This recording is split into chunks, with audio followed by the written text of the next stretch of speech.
And before we get started, on the consultation form on the website, but we started running training sessions, Zoom sessions, and consultations. Hi, Wiggly Guy. And a talker. Yeah, big time. So I read over your description, some leash reactivity, is it? So yes, I don't know if it's leash or just dog specific, because it has happened once off leash, but he selects certain dogs that he doesn't like and lunges and barks, and it's really hard to his full body weight lunging at the dog. Yeah. Bark, mean growls. Yeah, nothing's ever happened. We've never let him get close enough for that to happen. Yeah, he's never been a dog. He's never been a human. Yeah, humans are not the problem. He's great with children. No problem with humans. She said selective. It is selective. It's very specific dogs. We live in a community building with an elevator. That's probably limited for a limited period of time. The situations we mostly have issues with are in and out of the elevator bay, close quarters. Yeah, I think he gets surprised when the door opens. He doesn't know what's on the other side, and we've been trying to distract him or help him watch us when the doors open. Sure. But you can't control other people's dogs. They're let him go, kind of look at him, and they get face to face. Even though so they're off leash within the building. Well, they're not off leash. They just don't have a tight leash on the other dogs, right? Sure. And so they're assuming the dog can just walk in the elevator as I'm trying to come out. If there's a dog waiting to get in the elevator, we're trying to get out. They're naturally going to be almost face to face, or we try to put ourselves in between them and walk to the side. Now, let's say 70% of the time there's no issue. It's typically male dogs his size. Really hyper dogs that. Okay. But there's exceptions to that too. King Cavaliers. Any King Cavalier, he just. I don't like them either. I don't know why. It doesn't make sense. But yeah, even on the street. So not in our building, but even on the street. He'll see one a block away. So he's racist. And he knows. Yeah, he's been called that before. Yeah. Awesome with kids. Awesome with people. Loves it. And when we're off leash at the park with a ball or frisbee, he gets along with other dogs for the most part. We've just become so overly cautious that for the past year, I would say, or a little bit less, maybe less than a year, going back to last fall, we've been more hesitant to let him off leash at the park when there's another dog around. Yeah. Because we just don't know, and we can't catch him. So roulette with that. Because I don't know how he'll react. Sure. And the one time I was at the park, he was off leashes. The King Cavalier popped up over the hill, and he darted right at it and started chasing it and barking. He didn't bite him, but Sure. it looked ugly just because yeah, it's a big dog, it's, small dog, right? Yeah. Really don't like those King Cavaliers, huh? Yeah, the other dog, there's a husky in our building. It's one of the ones that we have to look out for. There's one that's sort of like a lab mix, kind of a mutt. They're always male. He can sense it. If they get close, he'll know. Females rarely an issue. He's spayed or neutered, I'm sorry? Yes. Okay. Yep. And have you always walked him on a harness? We had it for a while. We had it around the, not flat around this collar? one specifically, but we had a collar around the neck. Okay. Before, but we used this for quite a long time. Yeah. And then you did some training with Tucker pups? Yeah. Was it just basic obedience type stuff, or was it for the behavior issues? It was leash reactivity, but it was not beneficial because He didn't react to any of the dogs in the class. yeah, it was fine. He was like the Was there a shining Cavalier star of by the chance? class. There wasn't. No, okay. Yeah. So there was no people probably wondered why we were in the class because there was no problems. It happens a lot. Yeah, and Yeah. he was fine. How, was he? Did he seem stressed, or did he seem neutral within that environment? He Fine. was stressed. Oh, And because he kept wanting to, he wouldn't sit still Yeah. behind the panel, because they had blockers for everyone to go to their home, and so he would not sit still. So he's extremely food motivated, more than I've ever seen with any dog. And sometimes it's hard to gauge whether he's really learning something or if he's really stressed or not because he's just looking at us to give him the treat. Sure. In that situation she was describing at Tucker Pups, everything was very treat motivated to help with the dogs, getting their attention away from whatever was triggering their reactiveness. But with him, it's hard to tell if he's even really overcoming something or learning anything, or if he just wants the food. Okay. Anything else? the other, I don't know, he doesn't like to walk. Does he like? He just stops, and it's like a negotiation of Okay. like, I'm not moving. Sure. Yeah, it's not uncommon. I had another dog right now that had that same problem. So, okay. And one more thing, I guess at night, I've noticed at night he gets a little more alert at like things moving and I think mostly because we live in the city and like in the summer there's like fireworks and like loud noises at night. Sure. If he hears one of those loud noises or anything, does he become stressed? Does he get jumpy? Like if a firework goes off, he runs home. Like okay, we he can't gets flighty. do anything. Like he wants to run home. Sure, that's not uncommon. It can be worked with. It's not perfect, but we don't want the dog to run away because then if he happens to be off leash and a firework blows up, like he's going for sure. Right. So we can't make him like the firework. Like my pit hates fireworks. Yeah. My Chihuahua too. They were completely fine until I think 2018. A neighbor blew up a firework and it exploded right above us in the yard. And ever since then, my dogs have hated fireworks. Yeah. But before then, they could care less. Yeah. So. It's weird because he was actually fine when we brought him to the city from the breeder. The first 2 years we had him. He's 4 years old, by the way. Okay. Maybe first 2 summers we would actually take him out to like watch the fireworks. Mm-hmm. And it's mostly because the kids on. We live by Wacker on the river, so like illegal fireworks off Wacker Drive would go off, or like some people actually off the balconies of our building. So something changed. I mean, But so like at night, he doesn't. Sometimes when that happened, he didn't want to walk at night. He would like not leave the front door, and like I'd have to drag him to like go anywhere in the dark. Yeah. No, that makes sense. Anything else? No, I don't think so. The biggest thing, the reason we went to the Leash Reactivity training, the reason we're here primarily is we're just concerned that, you know, something's going to happen we can't take back. Like, Yeah, I get what it you're really saying. is. I mean, the walking, the fear of fireworks, all that stuff is kind of just peripheral. Like the main thing is we're concerned he's going to hurt another dog. Sure. No, it happens. Like you turn the corner, somebody else is turning the corner, Right. and then like all the wrong things happen at the right time. Nose to nose is the main. That's it. Yeah. Yeah. So I'm assuming before reaching out and booking this, you did some research on us and how we train and everything, right? So we use prong and e-collar, primarily e-collar. Every now and then I'll incorporate prong collar. They're both very effective tools. The issue with prong collar is they take more technical skill. Like if we have a thicker coated dog like this guy here, or like a German Shepherd, right? The prong, the fur acts as a buffer. So then typically when I use prong, it's more so being incorporated, meaning it's adding it in with the e-collar. Every dog we train over 6 months is going to be on the e-collar. Okay. The reason why I use this tool is because, in my opinion, it's the best training tool there is.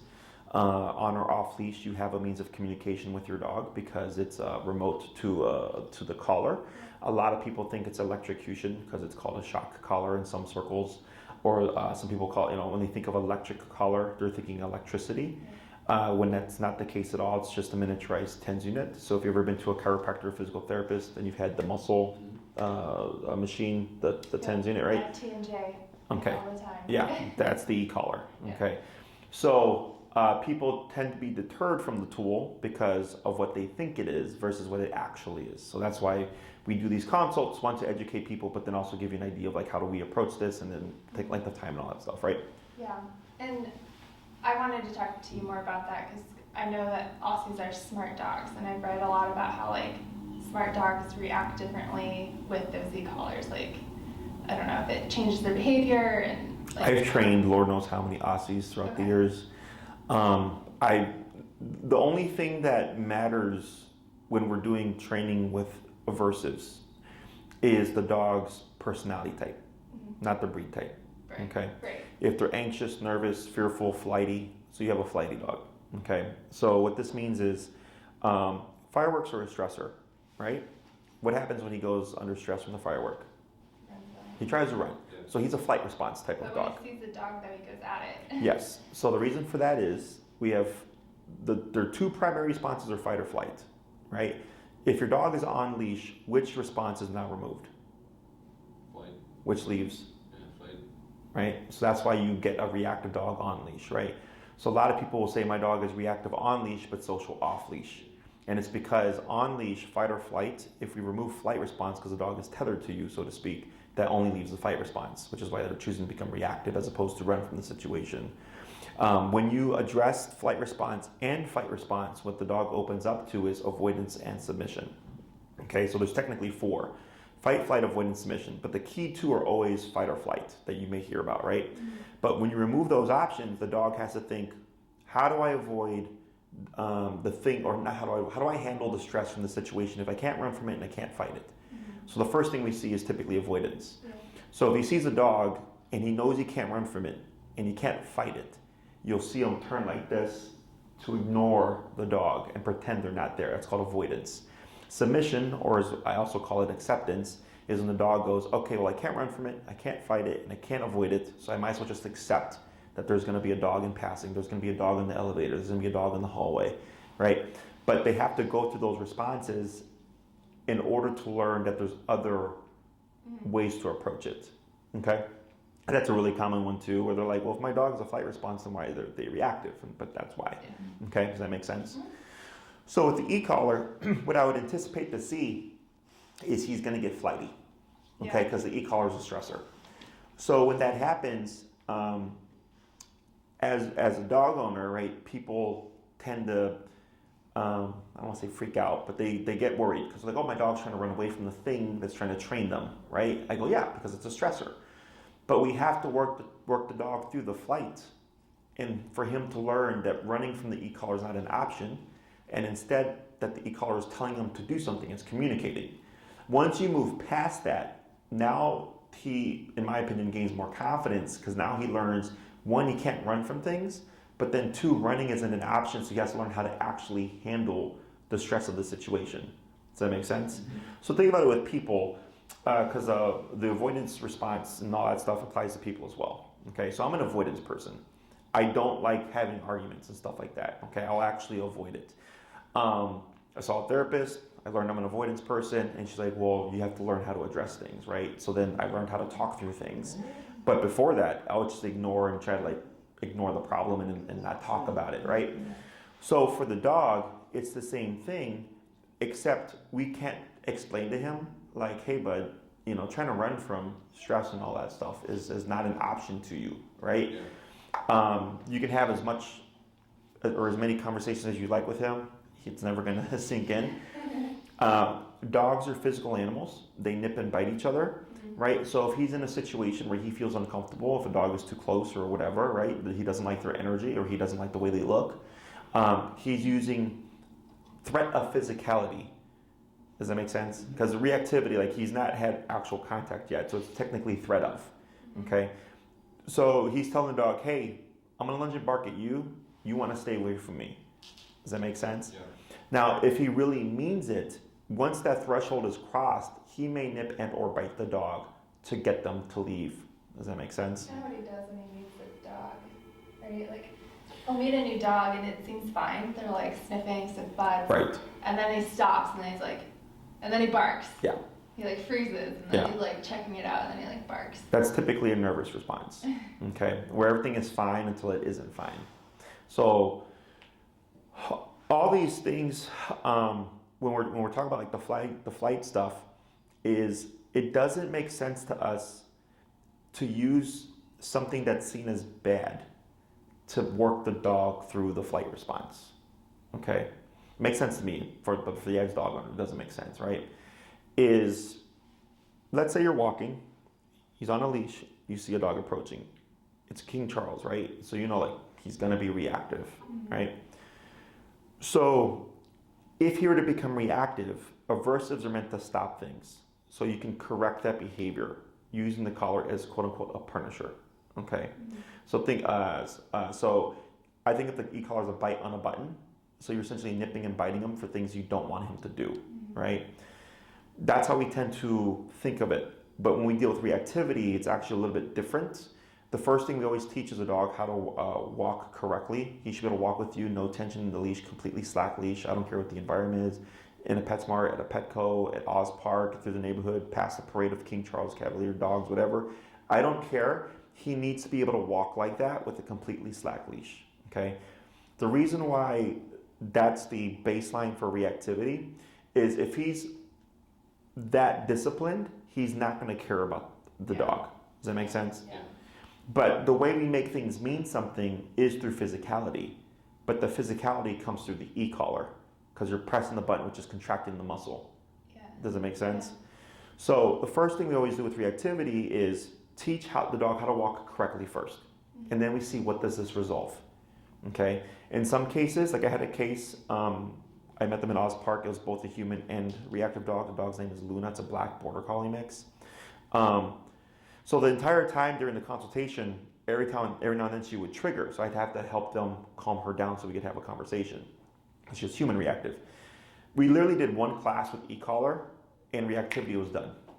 Never saw it again for the rest of the program, both towards humans and both towards dogs, right?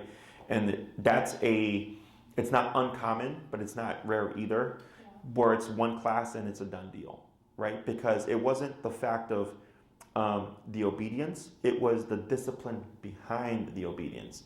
When you do positive only, there is no discipline. There is no consequence for not doing something or for doing something they shouldn't do. Positive reinforcement lacks that, right? Positive reinforcement is reward the behavior you want and or redirect your dog, which isn't always a thing because one, if he's under too much stress, food goes out the window. He's not going to care about it, right? So if you're in the middle of the reactive moment and you're sitting there waving your chicken or your cheese, whatever, and he's like, screw that, I'm on lunch with this dog, it loses its value, right? Plus, outside, realistically speaking, you don't always have that available to you, right? If you walk out and you forgot to bring your treats with you, right? Or you're just trying to get the walk done, get in and get out because you don't want to have to deal with the reactivity in the hallway, right? So like all those things. So once we teach the dog discipline, so it's not the obedience that's helping him, it's the discipline and consequence of the obedience that's helping him, okay? So then we see what happens. So class 1, I work with you where it's in person. I don't need to touch the dog. I coach you through everything, so it's all hands-on for you. If he becomes flighty, I help you work him through the flightiness because that has to be worked through. If he becomes flighty and you go, I don't think I can do this, Jesse, I'm not going to do it, then I go, well, I can't help you now. Because if we can't work the dog through flightiness, how are we going to get to reactivity, right? So we work through that stuff. I give you your homework for the first class. So HEAL is a 2-part exercise. You come back class 2, and then I'll ask you questions. How did it go with reactivity? Did you notice any changes? And you may say dogs across the street, not a problem. Even dogs on the same side of the sidewalk, not a problem. But in the hallway and on the elevator is still a problem. I go, that's fine. So we know outside is kind of resolved, right? Outside is resolved, but inside the hallway and the elevator is still a problem, which makes sense because it's tighter quarters. So for him, he's less able to get away from the potential threat, right? Because one, he's on a leash, plus you're enclosed in a small elevator and or a small hallway, right? So it makes things more, in his mind, threatening. Does that make sense? So then we have to adjust things so that we can address what's going on within the hallway elevator if that ends up being a problem. So then for class 2, I talk to you, ask some questions, we make a few tweaks, and then we work on the second half of HEAL. And then you come back class 3. How are we doing? Okay. How are things looking? Are we making progress? And you're like, yeah, it's easier to shut him down, but we feel like we always have to press the button to stop him. Then I go, okay, well then it's doing good with stopping the behavior, but now it's not deterring the behavior. So it's a process, okay? Is it all the e-collar and no treats kind of thing, I guess? Yeah, we don't need treats. Yeah, okay. Yeah. If you want to incorporate them after the fact, you can, but I almost never incorporate treats. Okay. Other questions? I mean, do you think there's other things that we're inadvertently just doing, like the way that we live in our house, that could? I mean, there are little things. Like right now, I wouldn't be petting him because he was vocalized. That's what I mean, exactly. I'm giving a warning in a situation that he just basically made me do this. Because the other thing, potentially to the reactivity, is you have a vocal dog, right? Yes. So when you're petting him, you're telling him, be more vocal, right? And part of reactivity is what? Reinforcement. Being vocal, barking. Oh, reactivity. Yeah, reactivity, right? So all those things can kind of stack on each other, right? But it's only a problem if you're not balanced in your relationship. Meaning if it's only affection and using food to try to redirect and stuff, right? But no formal discipline. That's where it works against you. Okay. So like I had a consult I yesterday. think that's an accurate description of our situation. But that's because you've not, that's why we're here, Yeah. right? So when it comes to the reactivity stuff, reactivity itself is pretty straightforward because it's simply don't be reactive. I don't need him to like the dog in passing. I just need him not to lunge and bark at the dog. I need him to just mind his business, right? Liking a dog or befriending a dog is a separate thing. Yeah. Okay? So like when we go outside to the world, right, and go to Target, whatever, we don't really talk to that many people unless you need to ask a question of like an employee or like you happen to run into someone you know, right? We tend to like just keep to ourselves. But for some reason people expect dogs to say hi to every dog they see, right? And that's not realistic, that's not a thing, right? So if I go out to a Target, like I'm social, but and I don't talk to anybody, right? But if I wanted to, I could. But I'm also not yelling at people, right? That would be looked down upon. So that's why I look at the same thing for dogs. I'm like, look, I don't need them to like everybody, but I do need them to not be reactive and just mind their own business, okay? Now, I was question? gonna say the other thing, forgot our neighbor dog. Our neighbor dog is one that he hates, and so every time they leave, he like bolts to the front door. Like Sure. I can't stop him. Sure. He just like. You can correct that. Yeah, I just don't have the. Can't choice. make him like you, like your neighbor's dog though. That's another thing. I feel like he's protecting us. He's becoming more protective, I guess, because he's protecting our apartment. Because the dog outside. Yeah, I saw that when like knocks or whatever, he's barking at the door. Yeah, which is normal, and there's an answer for that too. Okay, the one that's the most in depth is kind of just the reactivity stuff, because I have an idea of how it's going to play out. It's just a matter of how does it play out, you know. But for the most part, reactivity itself is easy. What would be more complicated is like his behavior at the dog park. Okay, so let's say what can happen is once you start to get him into more of a place of what we call stability, where he's not practicing leash reactivity and stuff like that, a lot of the stuff off leash can go away as well. Okay, because if it stops happening on leash, where most of the stressors happen, and most of the tension is built when the dog is off leash, and then it opens up. Then I have the ability to run away from a stressor. Right, the dogs are more relaxed. We tend not to see reactivity. Okay, now let's say you're out at the park. It's that same hill. We see that King Charles Cavalier, right? I know. And he thinks about triggering. Because let's say he really just doesn't like that breed of dog, right? You have a means of correcting him to tell him you're not going to do that. Right. Okay? And eventually in time, he learns being reactive towards these dogs is no longer an option on or off leash. That is not an issue anymore. Does that make sense? Yeah. Questions on any of that stuff? So, if you look at this as a spectrum of where he is now correcting reactivity, and on the far end of the spectrum is the expectation that we could just let him go up to another dog that we don't know. Let's say, let's just say that the best case scenario in the world is this end of the spectrum where he likes other dogs. Like you said, going to Target, he actually wants to not just ignore them, but like be okay with them. Is that for some dogs just an impossibility? So the reason why I say no or whatever is not because so much your dog, because with guidance, you would learn how to introduce your dog to another dog correctly. Okay? The problem is the other dog. I know.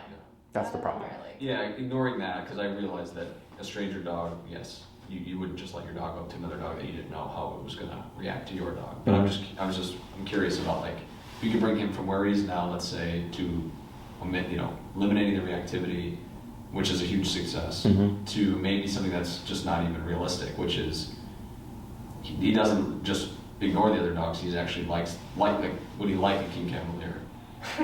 Oh, I see what you're saying. Yeah. So yes, that's possible. But it would be possible on a smaller scale. So like let's say you have a relative that gets a King Charles Cavalier, right? And he would see that dog because it's a family member's dog, right? is I can show you how to introduce him to that dog and an exercise that you would repeatedly do to create a friendship with that dog. Okay, yes, that can happen. But if it's like the random King Charles at the Target, right, that's a separate scenario because it's not natural for like a dog to be social with other dogs they've never met before, which sounds counterintuitive to us because you're like, but at the dog park, right? Humans are social animals where you can go to a friend's house, right, and they can come to your house, and then we can go to a bar, right? We go into all these kind of communal settings, so to speak. Dogs don't do that.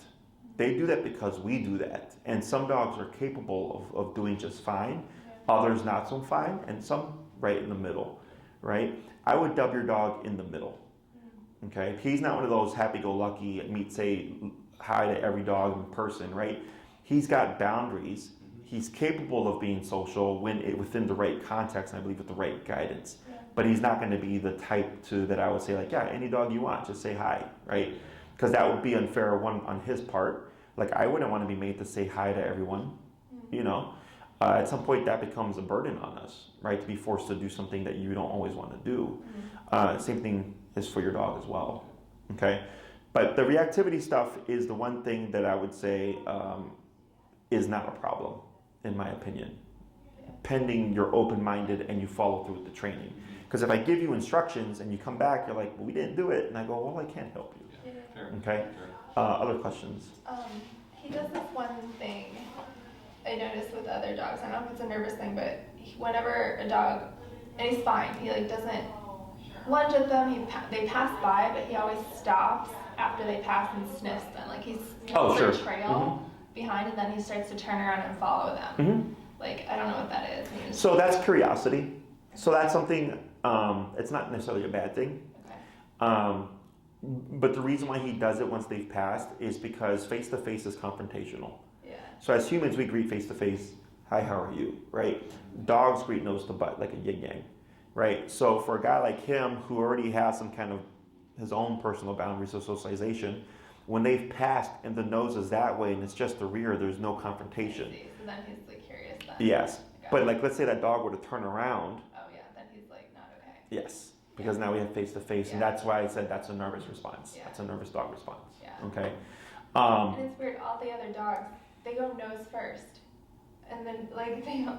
Yes. So, but that's not natural. I know. That's not meant to be. Right. It's only like a lot of it is because when we greet dogs, it is like this, right? So it is nose to nose, but that's where a lot of times things happen. Well, that's what we, because you know, just people who just expect that it's okay for their dog to come up to our dog. Correct.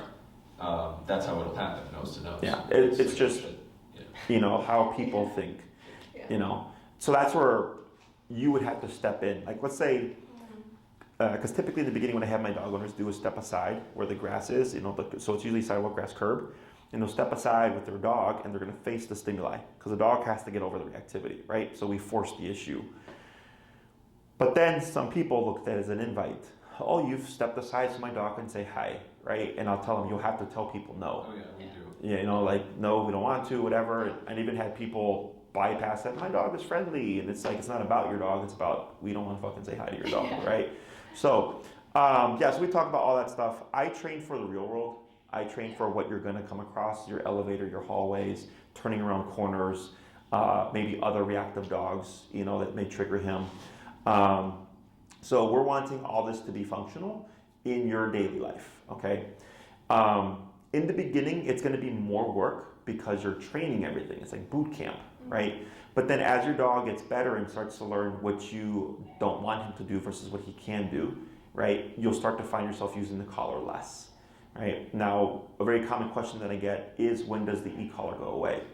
So the easiest way to explain that, because it doesn't go away in my book when you need it, is, do you guys drive?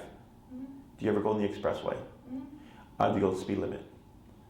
Most of the time, but it's the whatever everybody else is doing. Yeah, right. Most people speed, right? Everybody always gets kind of iffy with that question.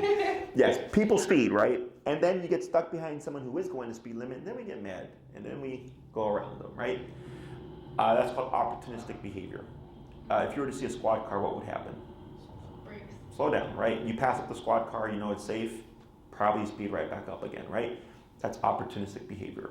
When you can get away with something that you know you shouldn't do, we do it. So it's the same thing for your dog, okay? When the collar is on, he's gonna learn, cop is around, can't get away with stuff, I'm gonna behave myself. When you remove the collar, cop is now gone, I can press the boundaries, okay? So it's not anything against the training, right? Because people are like, oh, you're so good, why do I still need it? I'm like, because of opportunistic behavior. Even humans do it, and we know better.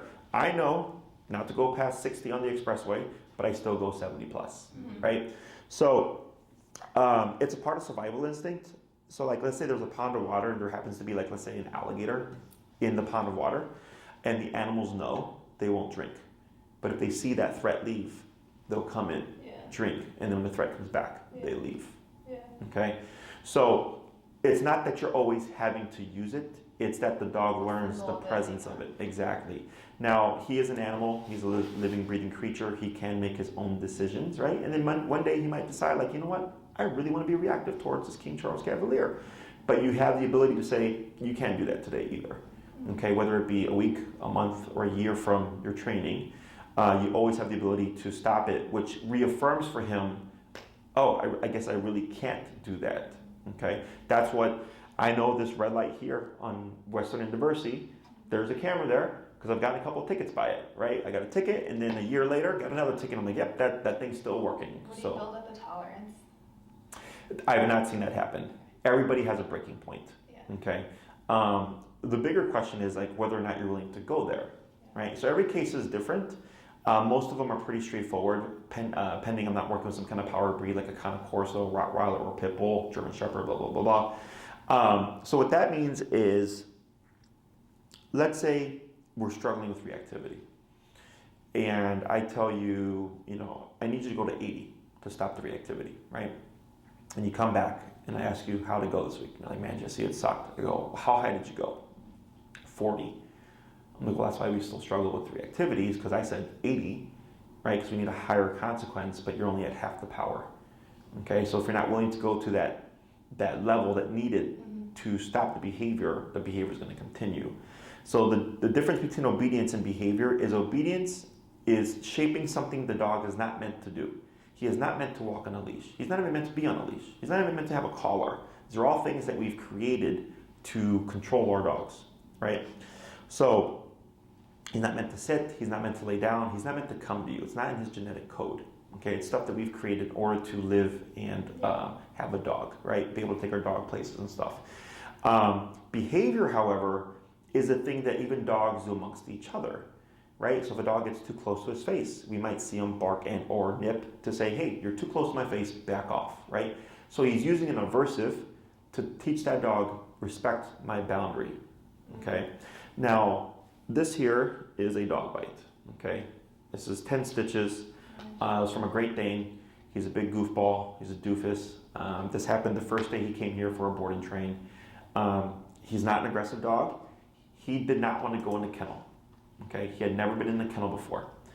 And ironically, I was just trying to see if he'd fit in my kennel because I hadn't had a dog that big yet. And funny thing is he wouldn't have, but I got bit anyways. So a very harsh correction for a very mundane thing, if you think of it as a human, right? But in his mind, he was like, I don't want to go in there, and this is where I need to take it in order to stop you, okay? Because dogs are physical animals, okay? So with e-collar, it's similar.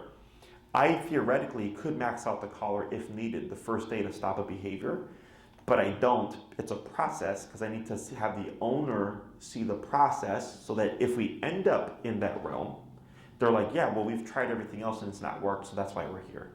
Does that make sense? I already know the journey because I've been doing this 12 years. The owner doesn't. So that's why it's a process. It's a week by week, questionnaire type of thing because you're my feedback.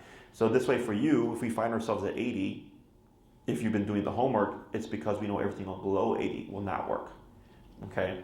So if your dog is being reactive and you tap him at 80 and he yelps, but he continues to be reactive, right? And I tap him at 80 and he yelps and he continues to be reactive, what does that tell me?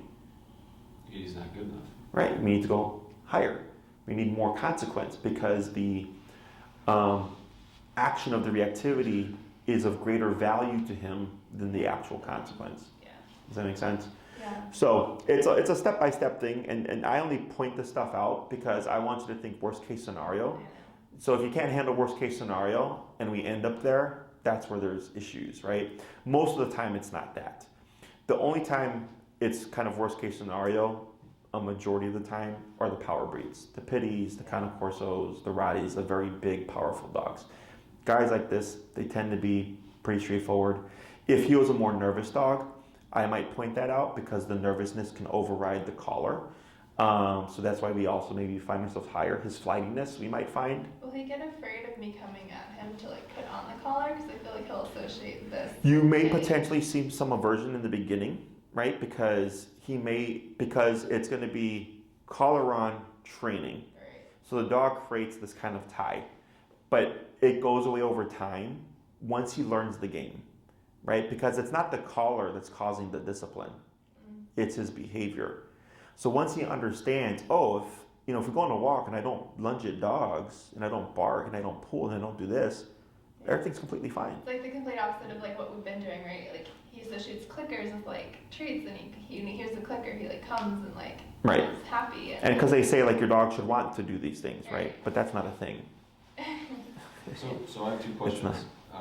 How does this overlap then with just the normal day-to-day obedience? Would we use let's say we have the e-collars on and we're using it to fix leash reactivity, and then we ask him to sit, and he doesn't sit, totally unrelated. Right. Where do we draw a line? Are we using this for one specific purpose so he knows? So for the e-collar, you can use it for anything and everything, so to speak, right? So if your main concern is, Jesse, we just want to fix reactivity, I would put you at a shorter program, and I would tell you don't use the collar for things we've not covered.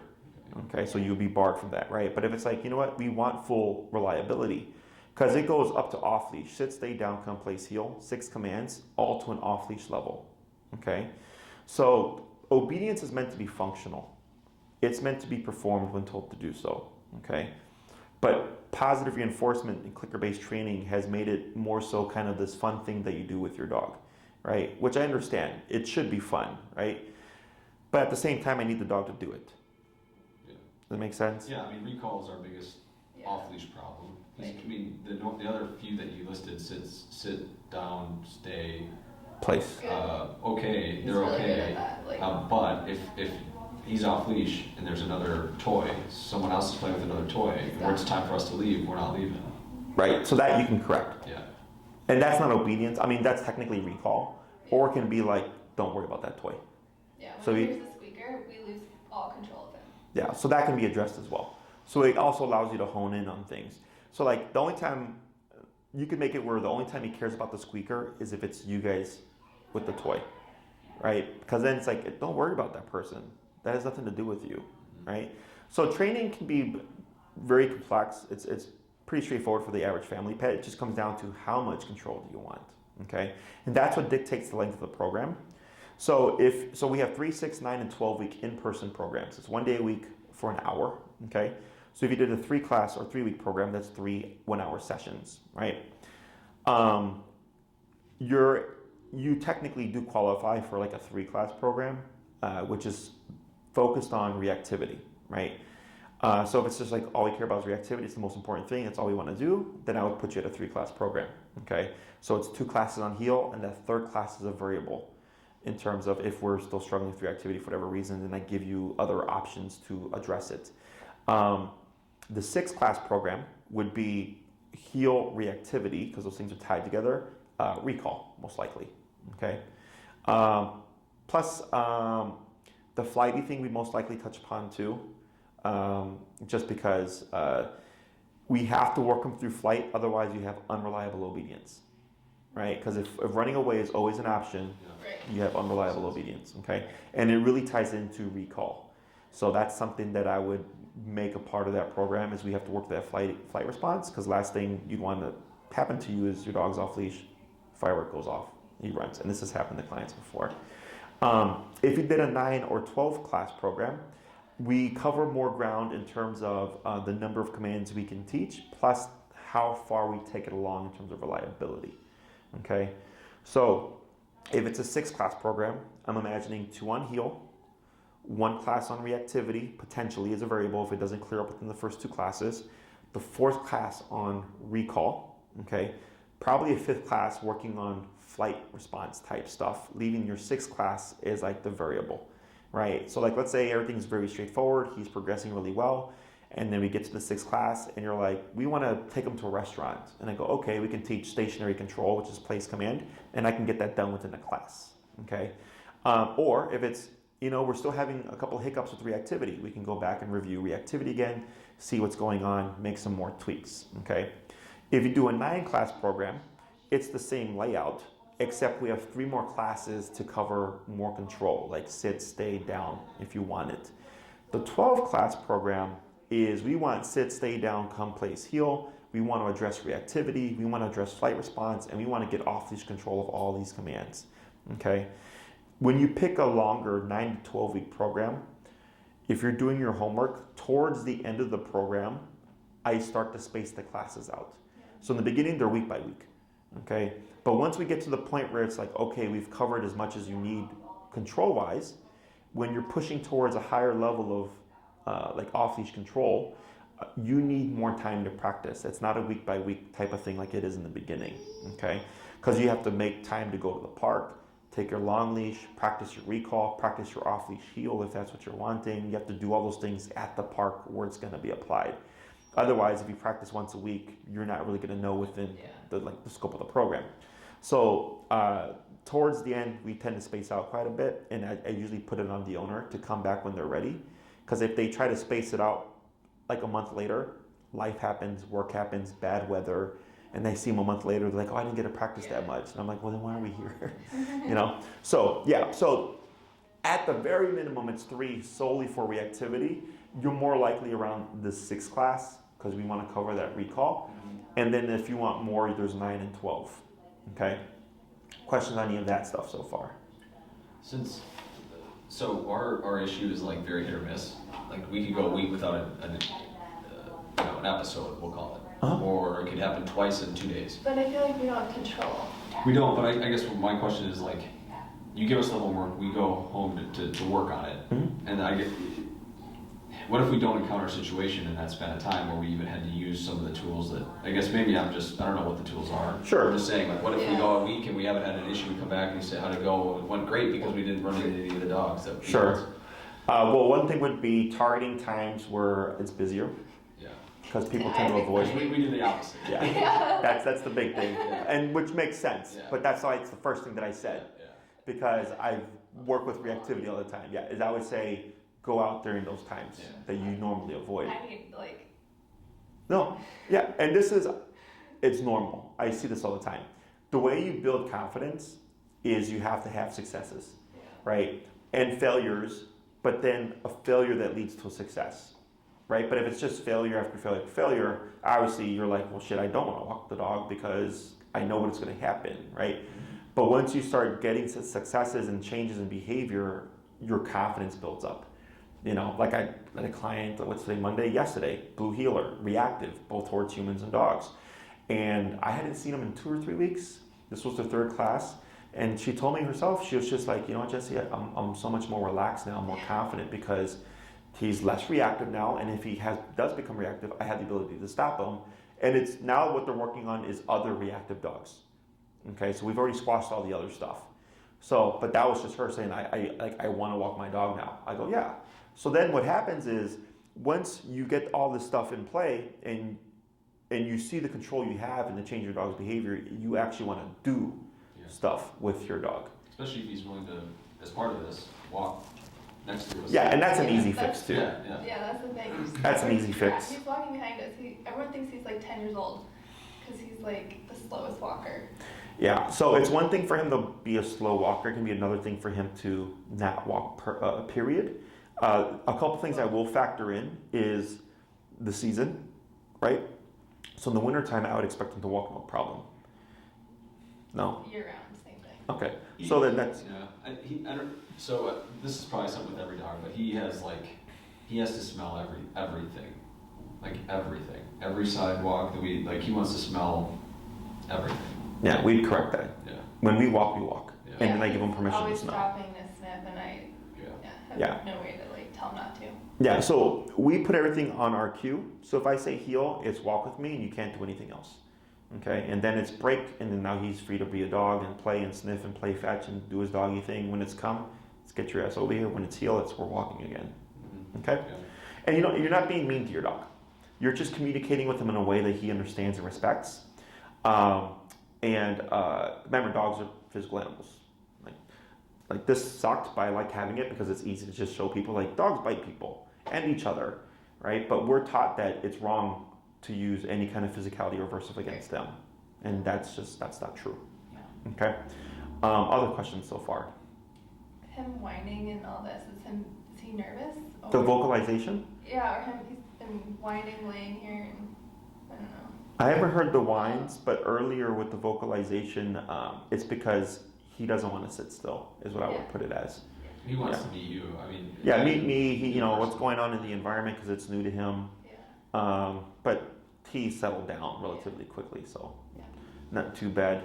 Other questions? If we've just been inadvertently, allowing this to go on and like helping these bad habits, I mean, you don't think he's 4 years old? It's like not too far. I have a dog that's 10 years old right now, reactive, goes after kids too. We got that resolved. Because at any age, you can be put in your place. It's just a matter of, is it in a means that you respect? Okay, so the whole, that saying, you can talk the talk, but can you walk the walk, right? Applies to dogs. So you've been trying to do things to address him, right? But you've just not had the proper tools to walk that walk with him. So he's like, oh shit, you can bite me too? Like, when a dog gets disciplined, it's like a kid. Like, I was raised old school, I was spanked, right? Don't do that was just don't do that until the first time I got spanked. And all of a sudden, don't do that has a whole different meaning. Would he ever bite back? Bite back? So if you're doing with the remote collar, that would be a very unlikely no. Unless the dog already has the issue of what we call redirected aggression, which means if a dog is being reactive, they get so overwhelmed with stress that they redirect it towards the nearest thing. Most dogs go towards the leash. Every now and then we get a dog that goes towards the handler, right? But the owner will come in kind of knowing this problem, so then we know to plan around it and work around it. Technically speaking, are you guys familiar with Cesar Millan, the dog whisperer? I've seen him. Yep. So his methodology is physical touch, right? He uses his hands and his feet. I'm a big fan of Cesar. I use that methodology as well if I need to correct the dog and they don't happen to have an e-collar. Now, in their world, if I were to correct them for something and bite him, technically speaking, he has the right to bite me back. Okay? It's only fair. So now it becomes a conversation, right? And somebody's going to win that conversation. It's just a matter of, is the human willing to back up that conversation, right? Which is why I don't really do Cesar Millan methodology with my clients. We do remote collar because there is no confrontation. The dog does not know where it's coming from. Yeah. So that's why I said it's a very unlikely no. Okay? It's not going to make him not like you. It's not going to make him hate you or resent you. Yeah. You may see what some people describe as mopiness or depression. Yeah. It's not mopiness or depression. A lot of times it's calmness because the owner is not used to seeing their dog being calm, that they think their dog is depressed. Or no one likes discipline. Discipline is not something that we actually seek out to get for ourselves, really, right? So when you start to put physical consequence on him, he's like, oh shit, this kind of sucks. I don't like this. But that's why it's effective. Now, if you find or feel as if you're managing your dog and you're constantly pressing that button, something's off, something's wrong, okay? It can be your number is too low. It can be poor contact on the neck because he is a longer, thicker coated dog. But those are all things that I would work you through. Okay. Other questions? The e-collar is part of the program? Correct. Oh, well, not in the cost of the program. It's separate to it. Oh, we'd have to get it separately, or you? Do you have one for us to buy? Yeah. It would be Yes, fine. we carry them for sale. The collar that I would put him on, because how much does he weigh? 52 pounds. I would put him on the black edition, which is the highest powered collar. It's meant for a 70-pound dog and over. It's perfectly safe to use. I could put him on an 8-pound Chihuahua and he'd be perfectly fine. The reason why I suggest that, even though he's 52 pounds, is because of his coat. He's got a thick coat. Yes. We also want to factor in that reactivity. So let's say his reactivity is worse than I anticipate, right? I know with that collar, we have more than we theoretically need. Yeah. that I'm not worried about, oh shit, well now you gotta buy a different collar because the one I recommended isn't strong enough. Yeah. Okay? So, but it's perfectly safe to use. What it means is you have more output. Yeah. Okay? So there's low, medium, like low, medium, high, and high powered collars. So if he was on a medium high collar, your number could be 60, but on a high powered collar, your number could be 30, 40. So you get more from less. Okay? So that's the model I put them on, which Maria will go over all that stuff with you. And then I would put you more at the 6 class range if you're wanting to really get that recall in. 3 is just if you care about the reactivity stuff. 9 or 12 is if you want just to cover even more ground. Okay. Some clients ask if they can do 3 and then add 3, or 6 and then add 3. I go yes, but then we don't prorate it. You're paying the cost of the program. Okay. So I believe 9 is like $1,375. It's on my website, and then 6 is $1,000. So if you did 6 and then added 3, well, the cost of 3 is like $550. So then you pay $1,550, right? So you pay a little bit more. We do this because it allows Maria to plan out my calendar much more easily because she already knows what to book you for. And what we do is we give you what we call priority. So like, let's say Saturday at 12 o'clock was open, and that's the time that you wanted, right? And you did a 6 class program. For 6 weeks plus 1, that is your time. No one's going to take it from you. So we technically give you 7 weeks to account for if you get sick or something happens, right? Let's say you reschedule 2 or 3 times during that program. You hit the 7th week of priority. You have 2 classes left over. You may lose your time because Saturday weekend, whatever, is my busiest time. So Maria will already be booking someone, but she'll reach out to you and say like, hey, you had used up your priority, but you have 2 classes left over. What's your availability so I can schedule you for the rest of the program? Makes sense. Okay. So there's flexibility. It's not like this one, you lose it. No, as long as you cancel outside of 48 hours, okay? If you give us a 48-hour window, it allows Maria to adjust my calendar as needed, so I'm not sitting there with like an empty time slot or anything. We also give clients a last-minute freebie as long as it's outside of 5 hours. So if your class is at 5 p.m. and you cancel by 11:55 a.m., you're good. You get a last-minute freebie cancellation because shit happens. But if you cancel like at 2 o'clock, 3 hours within the session, it counts as a class because Maria can't do anything within that time. Okay. Okay? Other questions? No, I don't have anything. If you'd like to get a feel for what the class or program would look like, if you go to my YouTube channel, any lesson 1 is pretty good to watch because no one knows what they're doing most of the time. Okay? It's just me. So you get a feel for how the class would kind of play through. You can even search reactivity on my channel, reactivity lesson 1, and you'll see like people with reactive dogs and then just how the class goes.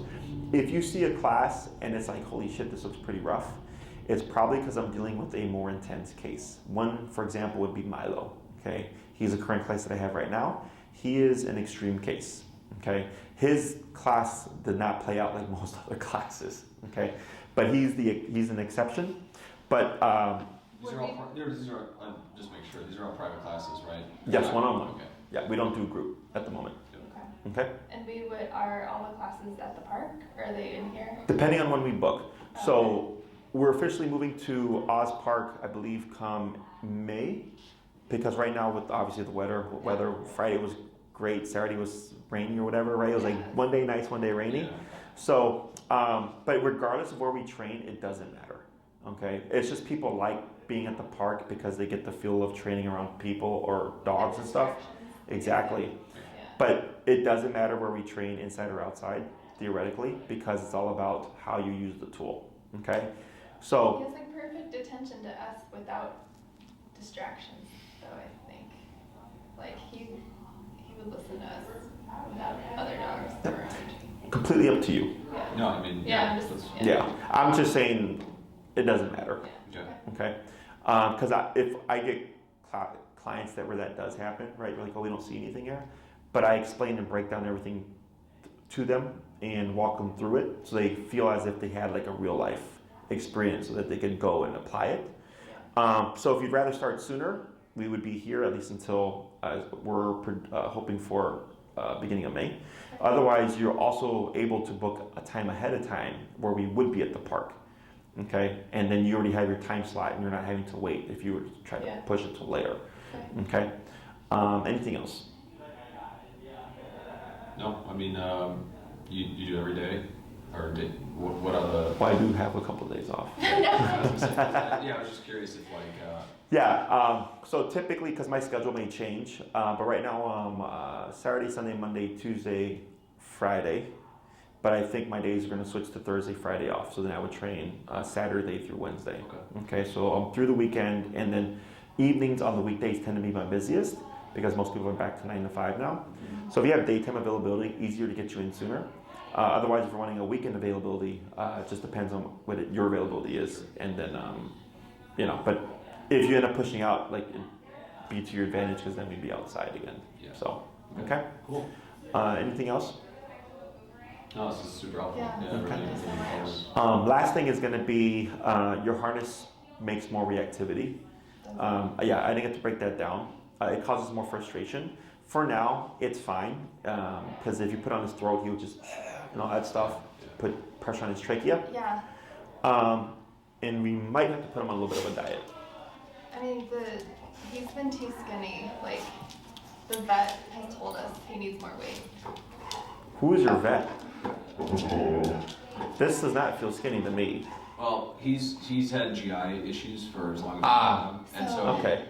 we found a food that works. Yep. Because we've gone through several different types of food that he basically just can't take. Sure. So we've had struggles maintaining a weight. He's been underweight for a Yeah. while. Now he's not. Okay. But that's really, I mean, that's the story there. I guess. Sure. Yeah. But also, he looks bigger than he is. I mean, I think if you weighed him right now, he wouldn't be 55 pounds. And maybe just more floofy, but right now I was feeling against his ribs, Yeah. and you can feel a little bit of chunk. Yeah. Yeah, But- if you feel that, I mean, if that's the case, I would look at it as a little bit of a win from our standpoint, just because Sure. it's always been, it's hard, it's been tough with him He to. can only have prescription food and, like, literally He's no one of treats. those guys. No treats. Treats give him, like, diarrhea and vomit. Yeah. So, Yeah, so that's why I we're- asked about treats in the e-collar, because that's kind of good. Cause I don't Yeah, no, we don't need any food. Okay, well, I'm not a vet, so, but because I've had other clients' dogs who are clearly overweight, and their vet didn't point it out, and I had to point it out, and then got their dog down to a healthier weight. But if he's got GI issues and all that stuff, then Yeah. Yeah, I mean, we'll. if it ain't broke, monitor don't fix it. that. Or try to fix it. Yeah. Monitor the weight. The weight's always been an issue. Up, down. Like Yeah. he's been underweight, and then we bulk him up because we go through maybe 3-4 months where a food's working, and then we go back to the vet, and they're like, "Well, now he's getting a little too heavy. We gotta come back." Uh-huh. Because sometimes he has, like, eats very little for a month and he goes underweight, so. I see what you're saying. Gotcha. Also, with more walks and stuff, that's going to be a factor because there's going to be more exercise. So we'll just keep that in mind as well. I mean, so with the weather being the way it is and everything, I mean, we go to the park probably, I would say 3 times a week, Mhm. let him off the leash, throw a frisbee. His exercise is fairly good. We walk him 5 times a day. Yeah. Like, How much time does that total to? like 30 minutes every walk, 20 to 30. Jesus Christ, I know. that's a lot of walks. I don't think we walk him that long. I mean, well, total time for the elevator stuff. Maybe the walk is like 15 minutes. Okay, so on average, a dog should go out 3 times a day. Total exercise for the day, at least an hour. More is fine if you'd like. Yeah, we do what we do before work, so 7, noon, 4, 9, and maybe one more. Yeah, Definitely. it's usually before work, after work, before bed. Yeah, no, he's midday. I mean, it's good for us too because we're at home. Sure, I mean, if you want to walk more, Yeah, go for it. I mean, It's just some clients walk their dog more because they think they need it. And I'm like, well, it's not. I'm like, if you want to, go for it. But if you're doing it because you think your dog needs it, that's a totally different thing. Okay? It's kind of like the dog park thing. Like I had a lady that was like, oh, my dog needs it. I'm like, no, they don't. He needs food in his belly, water in his bowl, roof over his head, a vet that gives him his shots and all that stuff, and discipline. The other He stuff does need is, some stimulation though, or else he gets a little like house crazy. sure. I mean, that happens with some of the herding breeds. Yeah. The e-collar stuff will actually help with that because now it's not just walk and do whatever you want. It's walk and focus on what we're doing, which is a totally different type of walk. Okay. I mean, I appreciate you mentioning the weight because, I mean, that's something we're. Have you tried a raw diet? No. That's a lot of work.